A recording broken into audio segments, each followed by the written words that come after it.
hear it all the time. Oh, I'm just not salesy, or I'm just not a salesperson. I'm not cut out for it. Firstly, it gives me PTSD because I used to say that. I had to take off the engineering hat. So even though I say that story then, that was actually limiting me big time, because I'm like, well, I'm an engineer by trade, and I wore that as a badge of honor because I'm an academic. I've got a qualification, and they were always important to me.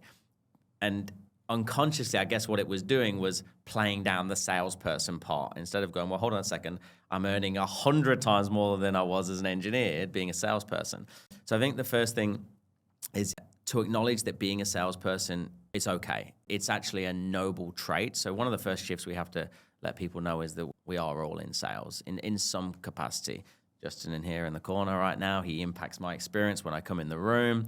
Probably wouldn't position himself as a salesperson, but I also book podcasts and I need a room. We're going fully remote in February. He didn't know that, which means I don't have a studio anymore. So where am I going to do my podcasts in the future? Probably somewhere that made me feel welcome, right? So a salesperson is anybody that ever interacts with another human being.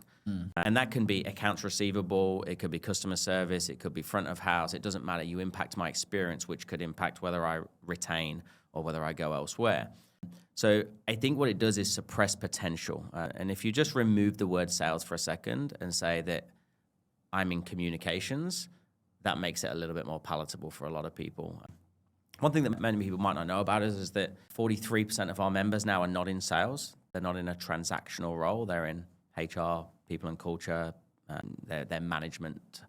And then 33% are actually females, which is unheard of for a non-female only sales training company as well. Wow. And I think that is because we really lead with that selling with integrity, selling honestly sort of mantra. Is that this is not about smashing people over the head and being Jordan Belfort. This is about having a conversation between two humans and seeing if you can actually help someone in the first place.